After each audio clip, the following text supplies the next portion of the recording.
sorry. What are you sorry for? Tonight, a mother and son are taken to jail for their alleged involvement in the death of a local college student. Pittsburgh's Action News 4 was there as Royce and Rachel Moser were escorted out of Pennsylvania State Police barracks earlier this evening. Royce Moser was charged with homicide, accused of killing his girlfriend, 18-year-old Karoline Heintz. Just after midnight on August 20th, 2026, a patrol car rolls slowly through the parking lot of the California Public Library in Washington County, Pennsylvania. It's a quiet town, the kind built around a small state university, where the loudest thing most nights is a train passing through. The officers aren't expecting much: a welfare check, a car that hasn't moved. But something about the Jeep parked near the entrance catches their attention. Dark streaks along the door, along the frame. They call it in. They approach.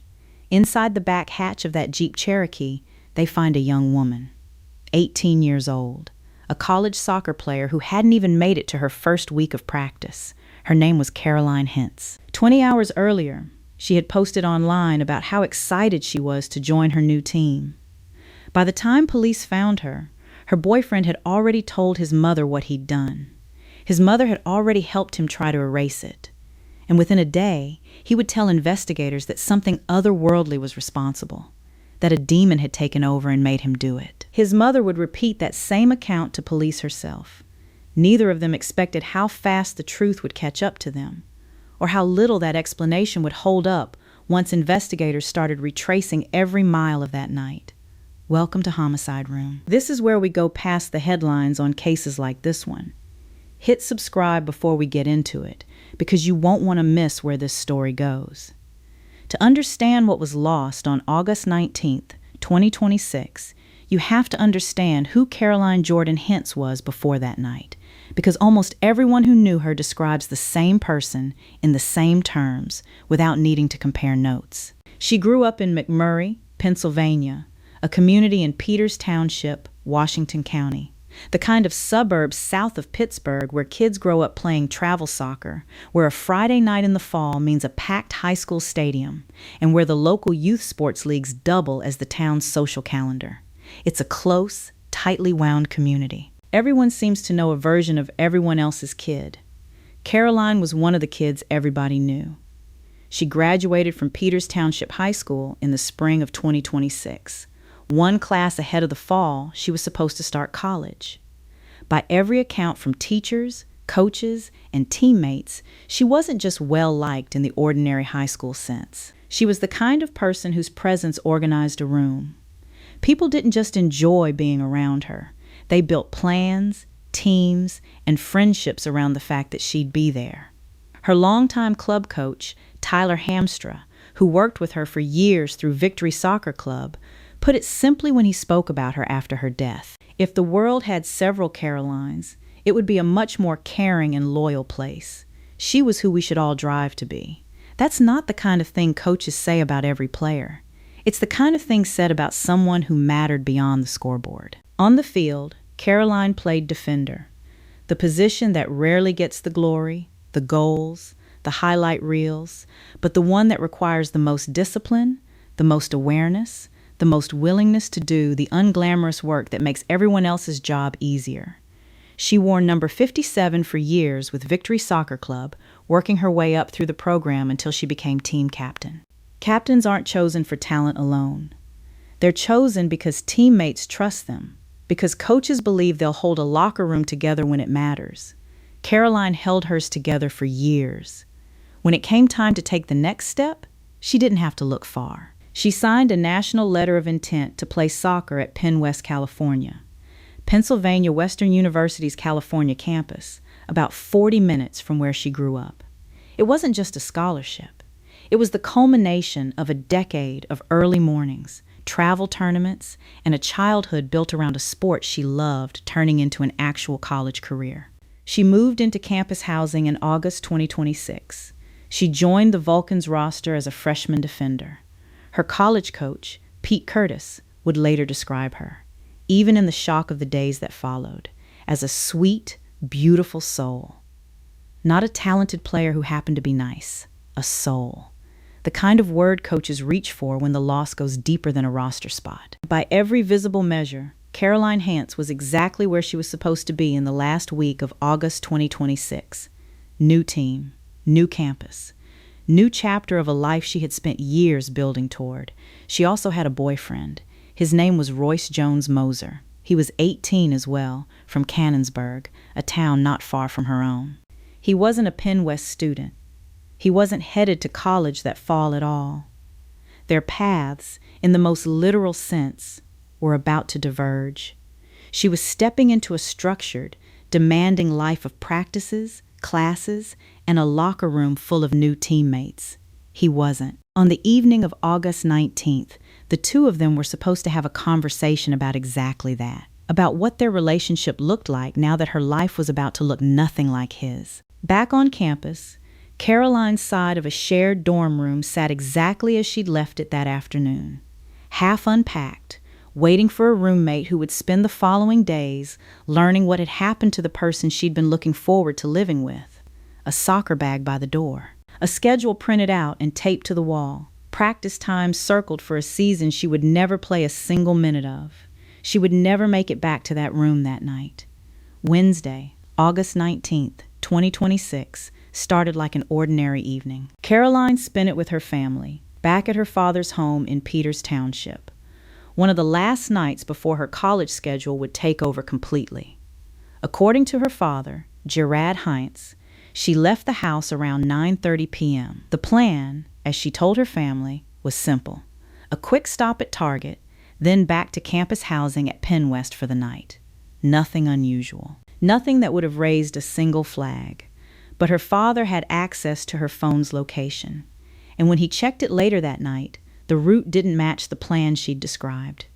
Instead of heading toward campus, her location showed her stopped in North Strabane Township, at a home belonging to Royce's father. A stop she hadn't mentioned, on a route that had nothing to do with the one she'd described. She stayed there for roughly 30 minutes. Then, according to the tracking, her vehicle began moving again, out along Route 40 in the direction of Scenery Hill, away from campus. At the time, her father had no way of knowing what had happened in that 30-minute window in the driveway of a house in North Strabane. It would take a criminal complaint, filed days later, to fill in what those 30 minutes actually contained. The complaint states that Karoline stayed in her vehicle while she and Royce talked outside his father's house. It was meant to be the conversation they'd planned, about her new life at PennWest, about where that left the two of them. At some point during that conversation, according to what Royce later told investigators, something Karoline said angered him. He would later claim he couldn't even remember what it was, a detail that, on its own, tells you something about how the rest of the night unfolded. Whatever was said, his response to it wasn't an argument. He told her, "Wait, I have something for you." He went into the house. He came back out holding a large kitchen knife. He stabbed her in the chest. Investigators wrote that Karoline fell from the vehicle and that Royce attempted to drag her toward the rear of the Jeep before lifting her into the back hatch, the same compartment where police would find her hours later, in the exact place he'd put her. This is the point in the story where Royce would later tell investigators that he heard demons, that something outside himself had taken control and directed him to hurt the person he'd been dating. It's a claim we're going to come back to throughout this episode, because almost nothing that happened in the hours immediately afterward supports the idea of someone acting on a sudden, uncontrollable impulse. What happened next looks like someone making decisions, one after another. Clear-headed enough to problem solve, calculated enough to call for backup. The first decision Royce Moser made, in the minutes after stabbing his girlfriend, was to call his mother. Rachel Moser didn't call 911. She didn't call anyone else. She came to her son. What investigators pieced together from the criminal complaint reads less like panic and more like a plan being executed in real time. A mother and son working through a problem methodically, as though the priority from the very first phone call wasn't what had happened to Karoline, but what would happen to Royce. Court documents describe Rachel helping clean her son. His hands, his clothing, and helped clean the interior of the Jeep itself, using disinfectant spray in an attempt to erase what had happened inside it. She handed Royce a pair of latex gloves. Practical. Deliberate. The kind of detail that doesn't belong to a story about demons. Then came the decision that turned this from a killing into a conspiracy involving two people instead of one.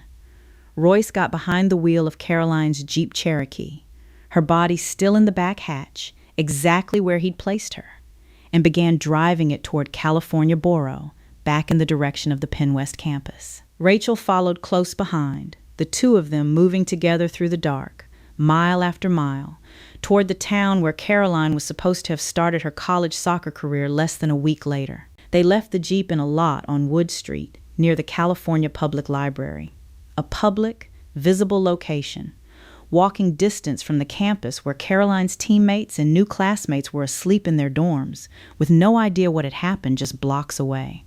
Rachel then drove her son back to her own home in Bealsville. According to the criminal complaint, once they arrived, Rachel told Royce to bathe and then to shower again.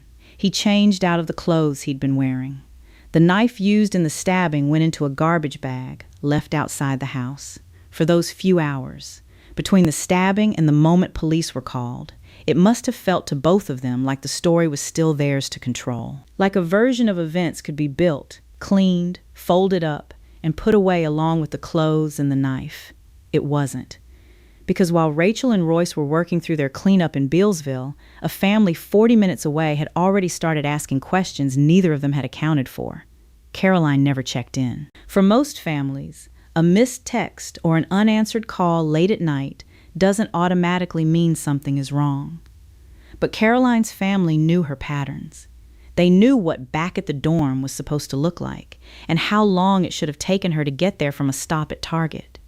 When enough time passed without a word, they didn't wait it out. They opened the Find My app tied to an Apple AirTag Karoline kept in her Jeep, the kind of quiet, practical safety habit a lot of parents encourage for a daughter about to live away from home for the first time. It was never meant to be used this way. The pin showed her vehicle parked in a lot outside the California Public Library. Not her dorm. Not anywhere on campus. A location she had no obvious reason to be at. At an hour she had no reason to be there. Something was wrong, and they knew it immediately. They called 911. California Borough Police responded shortly after midnight. Even before they got close enough to open the vehicle, something registered. Officers would later describe noticing what looked like blood along the exterior of the Jeep, dark against the paint under their flashlights. They moved to gain entry. In the back hatch, the same compartment Royce had placed her in hours earlier, the same compartment Rachel had tried to clean around, they found Karoline. It was 12:24 a.m., Thursday, August 20th, 2026. Investigators would later say they recognized immediately how serious the situation was, but in those first minutes, they had no way of knowing how far the story actually reached. They believed, at first, that they were looking at an isolated incident, a single tragedy contained to one vehicle in one parking lot. They didn't yet know that less than 10 miles away, in a house in Bealsville, the woman who had helped hide it was already home, already having told her son to shower and change his clothes, already believing, for a few more hours, that the story was still theirs to manage. It wasn't. Not for much longer. By Thursday night, less than 24 hours after Karoline left her father's house expecting to be back at her dorm, Pennsylvania State Police had both Royce and Rachel Moser in custody. Trooper Rocco Gagliardi stood at a podium in Washington, Pennsylvania, and laid out for reporters what investigators believed had happened. His words carried the particular weight of someone who had just spent a day explaining, in careful, procedural language, why an 18-year-old girl would never see the inside of a college classroom. 18-year-old girl, young, soccer star, ready to explore life, ready to start college, now can no longer get to do that. Her family, great family. Unfortunately, we had to deliver all this news to them. Washington County District Attorney Jason Walsh described the case in more clinical terms. The result of a domestic situation, he said, and one that posed no ongoing danger to the wider public. In the language of a prosecutor, that's meant to be reassuring. In the context of what had actually happened, it landed differently. Two people, a relationship, and a decision that no amount of cleaning supplies or apology could undo. The charges against Royce Jones Moser were laid out one by one: criminal homicide, abuse of a corpse, tampering with evidence, conspiracy to commit tampering with evidence, conspiracy to commit abuse of a corpse, obstructing the administration of law. Each one of those charges corresponds to a decision, not a single moment of rage, but a sequence of choices made over the course of an entire night. His mother, Rachel E. Moser, faced her own list: hindering apprehension of a fugitive, tampering with evidence, abuse of a corpse. The same two conspiracy counts her son faced: obstructing the administration of law. 6 charges for a woman who, by every account, wasn't present for the stabbing itself. Charges that exist entirely because of what she chose to do in the hours afterward, when she still had the chance to call for help and didn't. Both were led out of the state police barracks that night, placed into separate vehicles. Royce Moser said nothing to the small group of reporters and cameras waiting outside. He kept his eyes down, offered no statement, no explanation for the demon he claimed had taken over him just 24 hours earlier. Rachel did speak. "My son took a life," she said, her hands coming up to cover her face as officers walked her toward the car. "I'm sorry." A reporter on scene, Jordan Sayapa, asked her to explain further, to say more about what she meant, about what she'd known, about why she'd made the choices she made that night instead of picking up a phone and calling for help. She didn't elaborate. The car door closed, and whatever else she might have said stayed with her. Both Royce and Rachel Moser were denied bail. Neither one of them was going home. Not that night, and not any time soon. Within days, the parking lot where Karoline was found had become something else entirely. Roses, carnations, candles left by people who had never met her, standing alongside flowers from teammates who had known her for years. And at the center of it, a handwritten sign. 3 words, written by someone who clearly understood exactly what had been taken from her. Forver A. Vgalkan. She never got to run out onto that field wearing the school's colors in front of a home crowd. But somebody, in the days after her death, made sure that the team she'd worked her entire childhood to reach would be the way people remembered her. Not as a victim in a criminal complaint, but as a Vulcan, permanently. Karoline's family released a statement in the days following her death, describing the devastation rippling through their family, their friends, and their entire community. They spoke about how loved she'd been. A kind, smart, beautiful girl, in their words, and about wanting justice for her. They asked, at the same time, for privacy.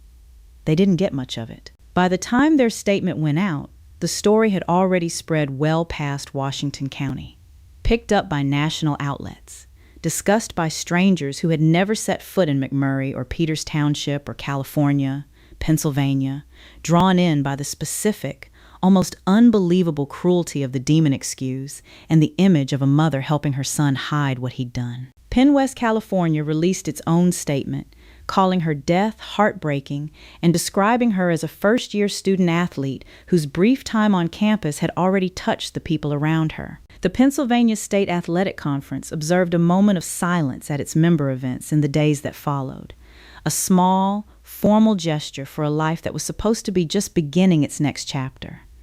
A neighbor, Tristan Adams, put words to the detail that made this story impossible for so many people to shake once they'd heard it. Less than a full day before she was killed, Karoline had posted online about how excited she was to be starting her first season with her new team. A normal post, the kind any incoming freshman athlete might make. Nothing about it suggested anything except a young woman looking forward to exactly the life she'd spent years building toward. 20 hours. That's the entire distance between those two images. A young woman announcing the start of something, and a handwritten sign left in a parking lot by people who never got to watch it happen, marking the end of it instead. The legal process for Royce and Rachel Moser was, as this episode went to script, still in its earliest stages. Arraignments completed, both defendants held without bail, and a case that will likely take months, if not longer, to move through preliminary hearings and toward trial. Washington County prosecutors will have to build a case not just around a stabbing, but around a night-long sequence of choices made by two people who had every opportunity to stop and call for help and didn't take it. Whatever explanation Royce Moser ultimately offers in court, demons or otherwise, the physical timeline his own mother helped create that night will be the thing prosecutors put in front of a jury. She never got to play a single game as a Vulcan. But somebody made sure the team she never got the chance to join would be exactly how the world chose to remember her.